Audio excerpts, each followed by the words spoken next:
Hi friends, welcome to the channel law talks and life walks. Friends, ఈరోజు మనం discuss చేయబోయే topic వచ్చేసరికి Indian contract act 1872లోన offer and acceptance, meaning and nature of offer, essential ingredients and ఆఫర్లో 5 types ఉన్నాయి. వాటన్నిటి గురించి తెలుసుకొని ఇంకా కేస్ లాస్ గురించి కూడా తెలుసుకుందాం ఈరోజు మనం. Essential ingredients of an offer అనేది 5 టైప్స్ ఉన్నాయని చెప్పాను కదా. అవి మీరు ఒక దగ్గర నోట్ చేసుకుంటే బెటర్, ఎందుకంటే ఇవి చాలా ఇంపార్టెంట్. ఫస్ట్ వన్ వచ్చేసి it may be express or implied. Second one intention to create legal relations. Third one the term must be clear and certain. Fourth one it must be communicated to the offeree. Fifth one it may be specific or general. ఇప్పుడు మనం చూడబోయే topic వచ్చేసరికి meaning and nature of offer. అంటే offer అంటే ఏంటి, offer తాలూకా nature ఎలా ఉంటుంది అనేది మనం ఇప్పుడు తెలుసుకోబోతున్నాం. వచ్చేసరికి offer means proposal. Offer is the starting point of the formation of A contract. అంటే ఇప్పుడు ఆఫర్ అనేది లేకపోతే అసలు కాంట్రాక్ట్ అనేది ఫామ్ అవ్వదు. ఆఫరే minimum beginning point, starting point ఏదైనా కాంట్రాక్ట్ మనం ఫామ్ చేయాలి అంటే. It is a willingness to do or not to do something. Offer is made with a view to obtain the acceptance of the other party. అంటే దీని తాలూకా willingness మన మీద ఉంటుంది. అంటే లైక్ మనం ఆఫర్ ఇస్తే మనం అది యాక్సెప్ట్ చేయాలా వద్దా. మనం ఆఫర్ ఇస్తే అవతల వాళ్ళ మీద విల్లింగ్నెస్ ఉంటుంది. అదే వాళ్ళు ఆఫర్ ఇస్తే మన మీద విల్లింగ్నెస్ అనేది ఉంటుంది. ఎవరైతే విల్లింగ్ చేస్తారో వాళ్ళని యాక్సెప్టర్ లేదా ప్రామిసీ అని కూడా అంటారు. Next, the person making the proposal is called the promisor or proposer or offerer. The person to the proposal is made is called the offeree or promisee. అంటే ఇక్కడ దీని మీనింగ్ ఏమొస్తుందంటే, ఎవరైతే ప్రపోజల్ని అంటే లైక్ ఆఫర్ని చేస్తారో వాళ్ళని ఆఫరర్, ప్రామిసర్ లేదా proposer అని అంటారు. ఎవరైతే ప్రపోజల్ని చేస్తారో అంటే లైక్ ఎవరైతే యాక్సెప్ట్ చేస్తారో ఆ ప్రపోజల్ని వాళ్ళని ఆఫరీ లేదా ప్రామిసీ అని కూడా అంటారు. Example, A offers to sell his house to B is the offeree. అంటే ఏ అనే వ్యక్తి బికి హౌస్ని సెల్ చేద్దాం అనుకొని ఆఫర్ చేశాడు కాబట్టి తను ఆఫరర్ అవుతారు. B is the offeree. అంటే బి అనే వ్యక్తి యాక్సెప్ట్ చేయాలా వద్దా విల్లింగ్నెస్ అనేది తన చేతిలో ఉంటుంది. సో బి ఈజ్ ద ఆఫరీ అవుతారు. తర్వాత ఇంకొక ఎగ్జాంపుల్ మీకు చూపిస్తాను. ఇది వచ్చేసరికి యానిమేషన్లో ఉంది కదా, ఇది చూస్తే మీకు కొంచెం క్లియర్గా అర్థమవుద్ది ఎవరైతే ప్రామిసర్, ఎవరైతే ఆఫరీ లేదా ఎవరైతే ప్రామిసీ అనేది. First me promissory, I will wash your car అని చెప్పి ఒక ఆఫర్ని ఇస్తారు తనకి. అంటే నేను ఒక వ్యక్తి, నేను ఇంకో వ్యక్తికి నేను నీ కార్ని వాష్ చేస్తాను అని చెప్పి ప్రామిస్ని చేస్తాను. సో నేను ప్రామిసర్ అవుతాను. తను ఓకే నువ్వు నా కార్ని వాష్ చేస్తే నీకు $100 ఇస్తాను, ఈ $100 అనేది కన్సిడరేషన్ కింద వస్తుంది. సో తను ప్రామిసీ అవుతుంది. అప్పుడు ప్రామిసర్ అనే వ్యక్తి ఆఫర్ని ఇస్తాడు, ప్రామిసీ అనే వ్యక్తి ఆఫర్ని యాక్సెప్ట్ చేస్తుంది. అంటే ప్రామిసర్ అవనియండి, ఆఫరర్ అవనియండి, ప్రపోజరర్ అవనియండి, ఏదైనా ఆఫర్ని ఇస్తాడు, ఇంకొక వ్యక్తి ఆఫర్ని యాక్సెప్ట్ చేస్తుంది. దీన్ని బట్టి మనకు అర్థమైంది కదా ఎవరు ఆఫరర్ ఎవరు ఆఫరీ అనేది. సో ఇది ఒక ఎగ్జాంపుల్ కూడా ఉంది. తర్వాత వచ్చేసరికి డెఫినేషన్ ఆఫ్ ఏ ఆఫర్. మనం ఈరోజు అంతా ఆఫర్ని చూస్తాము. Section 2 Clause A provides that when one person signifies to another his willingness to do or to abstain from doing anything with a view to obtaining the assent of that of other to such act or abstinence, he is said to make a proposal. ఇది bare act నుంచి తీసుకోబడింది. So దీన్ని మనం ఖచ్చితంగా బట్టి పట్టాలని నేను చెప్తాను, ఎందుకంటే ఖచ్చితంగా గుర్తుపెట్టుకోవాలి. దీంట్లో ఈవెన్ ఫుల్ స్టాప్ కానీ లేదా కామా కానీ ఏది కూడా మిస్ అవ్వకూడదు, ఎందుకంటే ఇది డెఫినేషన్ కాబట్టి. తర్వాత when a statement is made without any intention to obtain the assent of the other cannot be called as proposal. The offer may or may not be accepted. An offer can be written before it is accepted.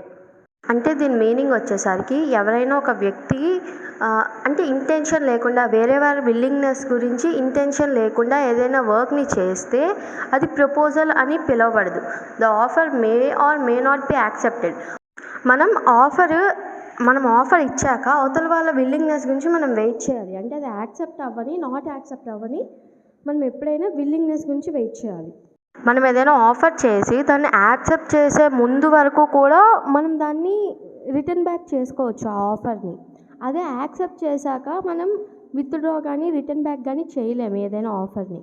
ఇదైతే main important point. ఏదైనా offer మనం withdraw చేసుకోవచ్చు ఎప్పటి వరకు, అది accept అయిన వరకు. అంటే యాక్సెప్ట్ చేసే ముందు వరకు కూడా మనం విత్డ్రా చేసుకోవచ్చు. యాక్సెప్ట్ అయ్యాక కానీ యాక్సెప్ట్ అయిపోయాక మనం విత్డ్రా చేసుకోవాలి అంటే అవ్వదు.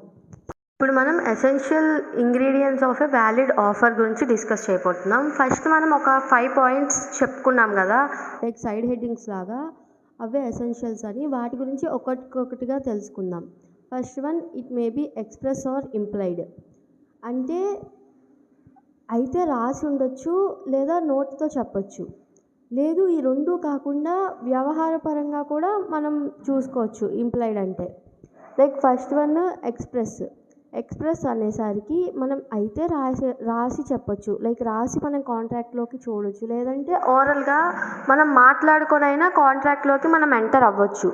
తర్వాత ఇంప్లైడ్ అంటే మేడ్ బై కండక్ట్. కండక్ట్ అంటే ఒక వ్యవహారం ద్వారా, అంటే మాటలు లేదా ఏమంటారు, మాటలతో లేదా రాసి చూపించడం కాకుండా వాళ్ళు చేసి చూపించడం. కండక్ట్ అంటే అంటే ఓన్లీ రాస్తేనే లేదా మనం మాట్లాడితేనే అక్కడ మనం కాంట్రాక్ట్లోకి ఎంటర్ అవ్వడం కాకుండా కొన్నిసార్లు మనం చేసి చూపించినా సరే మనం కాంట్రాక్ట్లోకి ఎంటర్ అవ్వచ్చు. ఎగ్జాంపుల్ ఇక్కడ ఇచ్చేసరికి Indian Railways. Indian Railways runs trains. This is an implied offer by Indian Railways to carry passengers at fixed fares at scheduled timing. అంటే ఇక్కడ వాళ్ళు ఒక షెడ్యూల్డ్ టైమింగ్లో, అంటే వాళ్ళు చేసి చూపిస్తున్నారు. ఈ కాంట్రాక్ట్లోకి మనం ఎలా ఎంటర్ అవుతున్నామంటే మనం ఆ టికెట్ తీసుకొని మనం ఆ ట్రైన్ ఎక్కేసరికి మనం ఒక కాంట్రాక్ట్లోకి ఎంటర్ అవుతున్నాం. సో వాళ్ళు చేసి చూపిస్తున్నారు, ఈ టైంకి ఈ ట్రైనే తీసుకురావడం. ఇలా చేసి చూపించడం వల్ల వాళ్ళు ఇంప్లైడ్ ఆఫర్ని మన మీద చూపిస్తున్నారు. ఇదే కాకుండా మనం బస్సెస్ తీసుకోవచ్చు, ఆర్టీసీ బస్సెస్ ఎగ్జాంపుల్ కింద. అవి కూడా ఎగ్జాక్ట్ టైమింగ్, లైక్ టైమింగ్ని మెయింటైన్ చేస్తాయి. తర్వాత వాళ్ళు చెప్పిన గవర్నమెంట్ పెట్టిన రేట్స్కే మనం ఎక్కాలి. సో ఇది కూడా లైక్ ఆర్టీసీ బస్సెస్ కూడా ఇంప్లైడ్ ఆఫర్ కింద మనకు వస్తుంది. సెకండ్ వన్ వచ్చేసరికి intention to create legal relationships. అంటే offer should be made with an intention to create legal relationship. మనం ఒక కాంట్రాక్ట్లోకి ఎంటర్ అవుతున్నాము అంటే, లైక్ మనం ఒక ఆఫర్ని ఇస్తున్నాము అంటే మనకు ఒక ఇంటెన్షన్ ఉండాలి. మనం లీగల్ రిలేషన్షిప్లోకి ఎంటర్ అవుతున్నాము అని చెప్పి మనకు ఒక ఇంటెన్షన్ అనేది క్రియేట్ అవుతుంది. ఇక్కడ ఒక కేసులా ఇచ్చారు, మనకు చూస్తే చాలా క్లియర్గా అర్థమవుద్ది. Balfour versus Balfour 1919 case. ఇది వచ్చేసరికి the defendant was an employee in Ceylon government. He went to England with his wife on leave. On health grounds the wife could not return along with the husband to Ceylon. The husband promised to pay £30 per month to his wife as maintenance for the period to stay. She had to live separately in England. The husband failed to pay the promised amount. The wife filed a suit against her husband for recovery of maintenance amount. It has been held that since the agreement has no intention to create legal relationship, the husband was not liable. అంటే ఇది buffer versus buffer case 1919 case. ఇది వచ్చేసరికి ఒక హస్బెండ్కి వైఫ్కి మధ్యలో జరిగిన case అనమాట. హస్బెండ్ వైఫ్ కలిపి సిలాన్లో, అంటే హస్బెండ్ సిలాన్లో వర్క్ చేస్తాడు, గవర్నమెంట్ ఎంప్లాయీ. వీళ్ళిద్దరూ ఇంగ్లాండ్ వెళ్తారు for holiday trip, leave trip, ఇలా ఇంగ్లాండ్ వెళ్తారు. వెళ్ళేసరికి సడన్గా వైఫ్కి హెల్త్ ఇష్యూ వచ్చనమాట. డాక్టర్ దగ్గరికి వెళ్తే డాక్టర్ ఏమంటారంటే మీరు ఇప్పుడు జర్నీ చేయడం కరెక్ట్ కాదు, సో మీరు ఇక్కడ స్టే చేయండి అని చెప్పేసరికి మిస్టర్ బాఫర్ ఏం చేస్తారంటే మిసెస్ బాఫర్ని అక్కడ వదిలేసి తను రిటర్న్ అయిపోతాడు. రిటర్న్ అయ్యేటప్పుడు మిసెస్ బాఫర్కి ప్రామిస్ చేస్తాడు, లైక్ నేను ఎవ్రీ మంత్ నీకు £30 మెయింటెనెన్స్ కింద పంపిస్తాను అని చెప్పేసి. అలా చెప్పేసి అంటారు, కానీ సడన్గా ఏమవుతుంది అంటే పంపించడం ఆపేస్తాడు మనీ మిసెస్ బాల్ఫర్కి. వెంటనే మిసెస్ బాల్ఫర్ అంటే కనీసం ఇంటిమేట్ కూడా చేయలేదు, నేను ఇలా పంపను, నా దగ్గర లేవు అని కూడా ఇంటిమేట్ చేయకుండా సడన్గా ఆపేస్తాడు మనీ పంపించడం. ఇంకా మిసెస్ బాల్ఫర్ చూస్తుంది తనకు కూడా ఇంకా మెయింటైన్ అవ్వడానికి కానీ అక్కడ సర్వైవ్ అవ్వడానికి కానీ మనీ కావాలి కదా. ఇంకా లేకపోయేసరికి తను ఫైల్ చేస్తుంది, మిస్టర్ బాల్ఫర్ మీద తను ఒక కేసు ఫైల్ చేస్తుంది. చేసేసరికి కోర్ట్ ఏమంటుంది అంటే అది లీగల్ రిలేషన్షిప్ కాదు, వాళ్ళిద్దరి మధ్యలో ఉంది సోషల్ అగ్రిమెంట్ మాత్రమే. కానీ వాళ్ళిద్దరు లీగల్గా వాళ్ళు ప్రొసీడ్ అవ్వలేదు. లైక్ తను ఏమైనా డాక్యుమెంట్ రాయడం కానీ నేను పంపిస్తానని అలా ఏం చేయలేదు. కాబట్టి అంటే మిస్టర్ బాల్ఫర్ అనేవాళ్ళు లేయబుల్ కాదు అని చెప్పి కోర్ట్ అనేది జడ్జిమెంట్ ఇచ్చేస్తుంది. దీన్ని బట్టి మనకేం అర్థమవుతుంది అంటే ఏదైనా సరే వీళ్ళిద్దరి మధ్యలో లీగల్ రిలేషన్ ఉందనుకోండి, ఇప్పుడు వీళ్ళిద్దరి మధ్యలో సోషల్ రిలేషన్షిప్ ఉంది కానీ లీగల్ రిలేషన్షిప్ లేదు. లైక్ వైఫ్ అండ్ హస్బెండ్ వచ్చేసరికి లీగల్ రిలేషన్షిప్లోకి రారు, సోషల్ రిలేషన్షిప్లోకి వస్తారు. కాబట్టి వాళ్ళిద్దరి మధ్యలో సోషల్ రిలేషన్షిప్ ఉంది కాబట్టి ఆ కోర్ట్ అనేది ఆ కేసుని కొట్టేయడం, లైక్ హస్బెండ్ లియబుల్ కాదు అని చెప్పేయడం జరిగింది. సో దీన్ని బట్టి మనకి ఏమర్థమవుతుందంటే ఏదైనా ఒక కాంట్రాక్ట్ జరగాలి అంటే ఒక ఇద్దరు పర్సన్స్ మధ్యలో వాళ్ళిద్దరి మధ్యలో లీగల్ రిలేషన్షిప్ అనేది మస్ట్ అండ్ షుడ్గా ఉండాలి. సో దాని ద్వారా ఇంటెన్షన్, కనీసం వాళ్ళిద్దరి మధ్యలో ఆ ఇంటెన్షన్ అయినా ఉండాలి కాంట్రాక్ట్ జరిగే ముందు వాళ్ళిద్దరు లీగల్ రిలేషన్షిప్లో ఉంటారు అని చెప్పేసి. నెక్స్ట్ థర్డ్ వన్ వచ్చేసరికి the terms must be clear and certain. The terms of offer must be very clear and definite. They must not be vague. అంటే ఏదైనా మనం ఒక ఆఫర్లోకి వెళ్ళేటప్పుడు, ఆఫర్ అంటే లైక్ కాంట్రాక్ట్లోకి వెళ్ళేటప్పుడు వాళ్ళిద్దరి మధ్యలో అంటే లైక్ ఆఫరీ అండ్ ఆఫరర్ మధ్యలో వాళ్ళిద్దరూ సేమ్ మైండ్తో, మనం ఫస్ట్ దీంట్లో చదివాం కాన్సెషియస్ యాడ్ ఈడియం అని, అంటే వాళ్ళిద్దరూ సేమ్ మైండ్తో ఉండాలి. నెక్స్ట్ వాళ్ళిద్దరి మధ్యలో టర్మ్స్ అనేవి అంటే వాళ్ళిద్దరూ ఏమనుకున్నారో అవన్నీ క్లియర్గా సర్టైన్గా ఇద్దరు ఒకేలా అనుకునేలా ఉండాలి. తర్వాత ఎగ్జాంపుల్కి వచ్చేసరికి A says to B I will supply 100 tons of oil, this is vague offer because which oil is not mention. ఇక్కడ ఏ అనే ఏ అనే వ్యక్తి బి అనే వ్యక్తికి నేను 100 tons ఆఫ్ ఆయిల్ని సప్లై చేస్తాను నీకు అని చెప్పాడు. కానీ ఈ ఆఫర్ అనేది వాగ్ ఆఫర్ వస్తుంది. ఎందుకు అంటే ఏ ఆయిల్ అనేది సర్టైన్గా మెన్షన్ చేయలేదు. సో ఏ అనే వ్యక్తి కోకోనట్ ఆయిల్ అనుకొని బి అనే వ్యక్తి గ్రౌండ్నట్ ఆయిల్ అనుకుంటే వాళ్ళిద్దరి మధ్యలో క్లాసెస్ వస్తాయి. సో ఎప్పుడైనా మనం ఒక కాంట్రాక్ట్లోకి వెళ్ళేటప్పుడు ఇద్దరి మధ్యలో టర్మ్స్ అండ్ కండిషన్స్ అనేవి సర్టైన్గా క్లియర్గా ఉండాలి. Next fourth one, it must be communicated to the offeree. The offer can be accepted only when it is communicated to the offeree. Section 4 provides that the communicated of a proposal is complete when it comes to the knowledge of the person to whom it is made. Mere ignorance of offer does not amount to acceptance of the same. అంటే ఎప్పుడైతే మనం ఒక ఆఫర్ని propose చేస్తామో offer అనేది యాక్సెప్టర్కి లేదా ప్రామిసర్కి కంపల్సరీగా దాని గురించి తెలియాలి. ఏంటంటే దాని గురించి కమ్యూనికేట్ అవ్వాలి. ఈ ఆఫర్ వచ్చేసరికి ఆఫర్తో కమ్యూనికేట్ అవ్వాలి. అప్పుడే ఆ ఆఫర్ అనేది యాక్సెప్ట్ అవుతుందా, నాట్ యాక్సెప్ట్ అవుతుందా, అది వ్యాలిడ్ అవుతుందా, వాగ్ అవుతుందా ఏదనేది మనకు తెలుస్తుంది. తర్వాత అప్పుడే వాళ్ళిద్దరి మధ్యలో టర్మ్స్ అండ్ కండిషన్స్ అనేవి క్లియర్గా సర్టైన్గా ఉంటాయి. ఎప్పుడైతే వాళ్ళిద్దరూ కమ్యూనికేట్ అవుతారో అప్పుడే వాళ్ళిద్దరి మధ్యలో ఏమైనా క్లాషెస్ ఉంటా ఏమైనా సరే వాళ్ళిద్దరూ క్లియర్గా ఉంటారు. తర్వాత section 4 provides that the communicated of A proposal is complete when it comes to the knowledge of the person to whom it is made.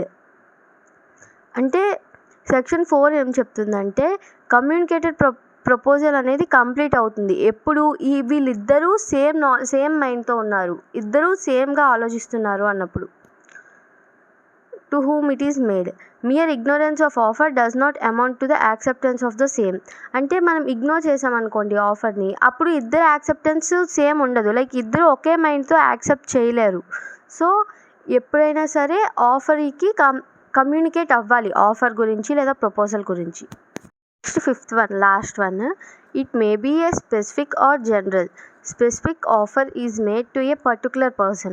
Example, A offer to sell his house to B. Similarly, general offer is made to public in general. Example, A offers to sell his house to anybody.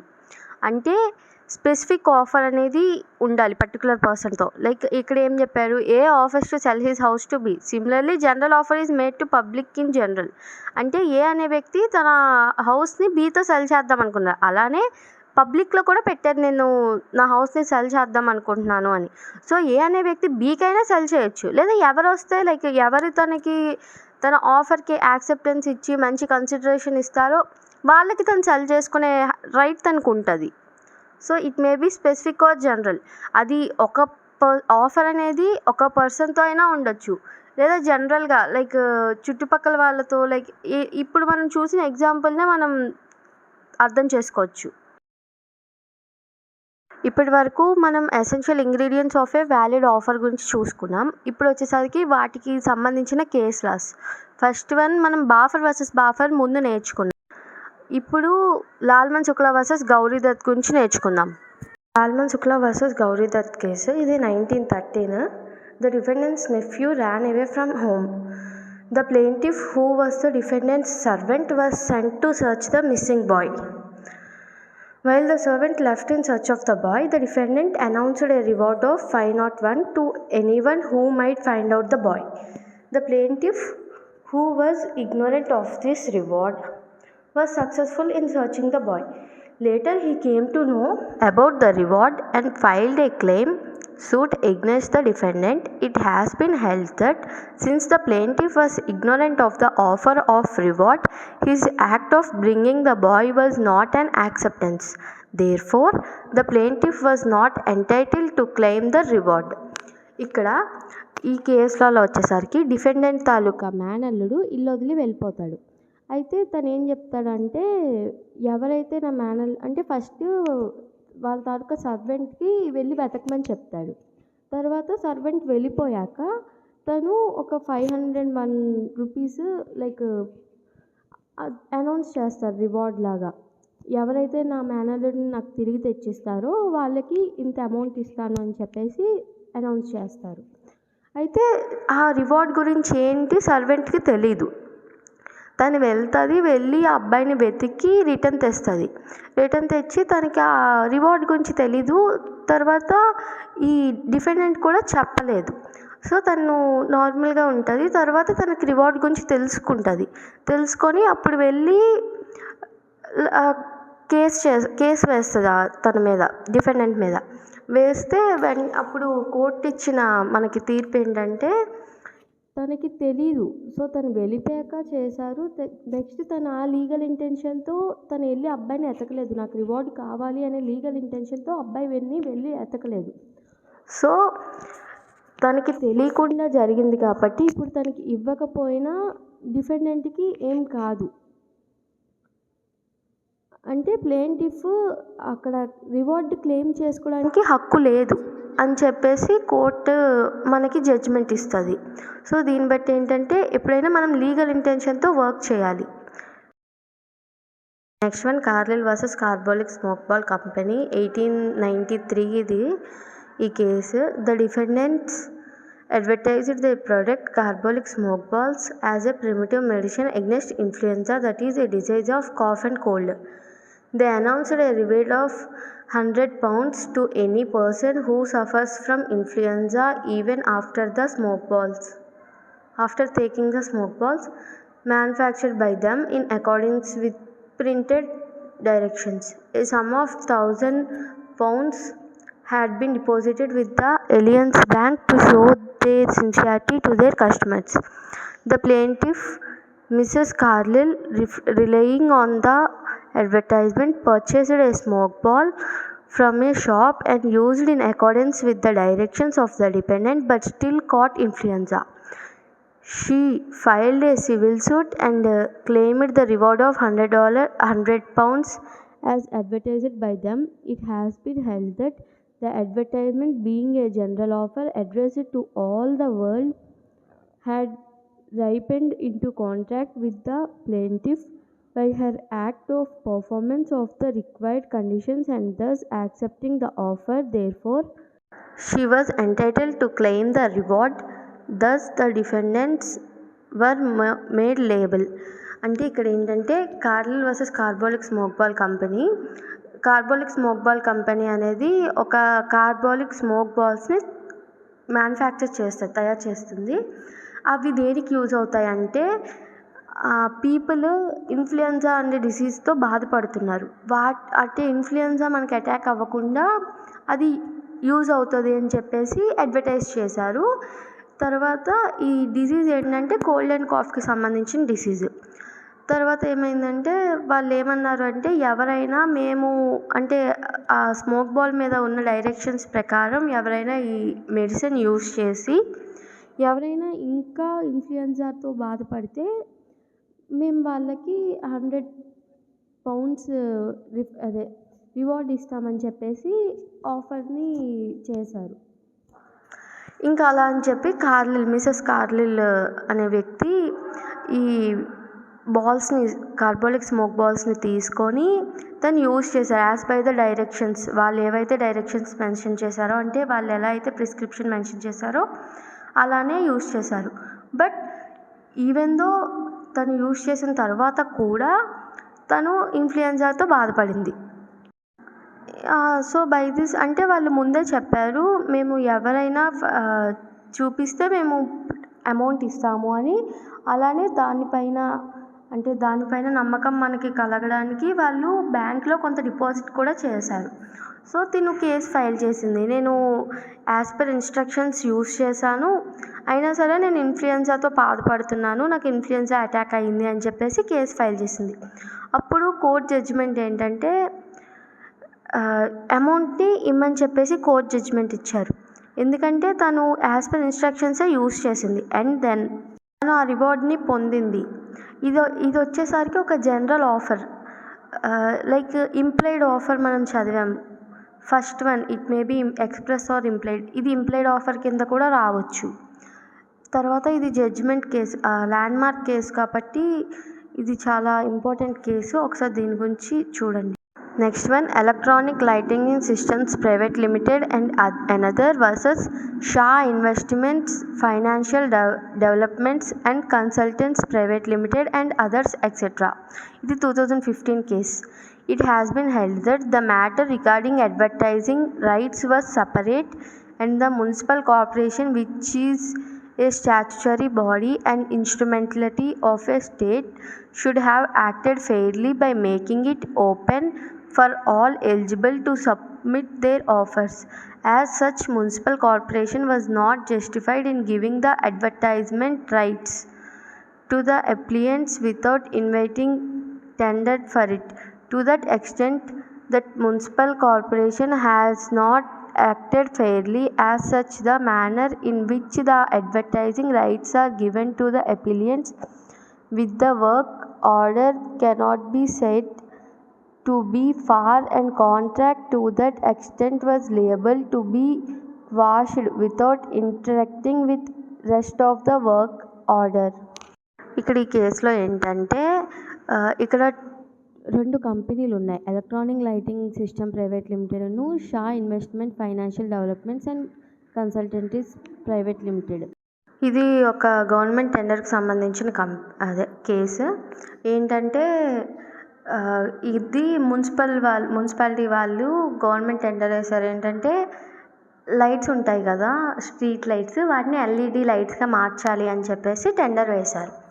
So అక్కడ ఏమైందంటే 2 companies మనకు వచ్చాయి. ఎలా అంటే ఎక్కడైనా lights మార్చాలి అంటే first technical bid approve అయ్యాక ప్రైస్ బిడ్ అప్రూవ్ అవ్వాలి. సా కంపెనీ ఉంది కదా, సా ఇన్వెస్ట్మెంట్స్ ఫైనాన్షియల్ డెవలప్మెంట్స్, ఆ కంపెనీ ఫస్ట్ టెస్ట్ చేసేటప్పుడు అనమాట అక్కడ అది టెక్నికల్ బిడ్ అప్రూవ్ అవ్వలేదు. సో దట్ వాళ్ళు ఏం చేశారు, ఇంకా ఈ కంపెనీతో అవ్వట్లేదు అని చెప్పేసి మళ్ళీ electronic lighting system private limited ఈ కంపెనీకి వాళ్ళు వేసుకున్నారు. వేస్తే ఈ కంపెనీలో ఏమైందంటే ఫస్ట్ టెక్నికల్ బిడ్ అప్రూవ్ అయిపోయింది, తర్వాత ప్రైస్ బిడ్ కూడా అప్రూవ్ అయిపోయింది. అప్పుడు షా కంపెనీ వచ్చి ఎలక్ట్రానిక్ కంపెనీకి ఛాలెంజ్ చేసిందనమాట. సో దీని మీద వీళ్ళు వచ్చి కేసు వేశారు. అప్పుడు హైకోర్టు ఏమన్నదంటే ఈ టెండరే వాయిడ్, ఇది అసలు వాయిడ్ కాంట్రాక్ట్ అని చెప్పేసి మొత్తం కేసుని క్యాన్సిల్ చేసేసింది. వాయిడ్ అని చెప్పి కాంట్రాక్ట్ని కొట్టేసింది. అప్పుడు వీళ్ళు సుప్రీంకోర్టుకి వెళ్ళారు. సుప్రీంకోర్టు ఇచ్చిన జడ్జిమెంట్ ఏంటి అంటే ఇది వ్యాలిడే, ఈ కాంట్రాక్ట్ అనేది వ్యాలిడే, కానీ ప్రాజెక్ట్కు సంబంధం లేని అదనపు ప్రకటన హక్కులను రద్దు చేసిందనమాట సుప్రీంకోర్టు. అంటే ఎక్స్ట్రా అడ్వర్టైజ్మెంట్స్ ఏమైనా చేసుకున్నా, అంటే ఎలక్ట్రానిక్ లైట్నింగ్ కంపెనీ ఈ షా కంపెనీకి కాకుండా ఇంకా ఎక్స్ట్రా అడ్వర్టైజ్మెంట్స్ ఏమైనా చేసుకున్నా గట్ట అలా చెల్లదు అని చెప్పేసి కోర్టు చెప్పింది, తీర్పిచ్చింది. దీన్ని బట్టి మనం నేర్చుకుంది ఏంటి అంటే essential ingredients of a valid offer గురించి మనం నేర్చుకున్నాం పార్ట్ 1లో. సో పార్ట్ 2లో మనం కైండ్స్ ఆఫ్ ఆఫర్ అండ్ ఇంకా దాంట్లో సంబంధించిన కేస్ లాస్ గురించి నేర్చుకుందాం. ఇలా నేను పార్ట్ వైజ్గా పెడుతుంటాను. ఓకే, కంక్లూజన్తో ఎండ్ చేద్దాం. After discussing all the rules regarding offer we can come to the conclusion that all the rules of these rules are very essential to make a offer valid. Okay, thank you. Please subscribe and comment. Bye.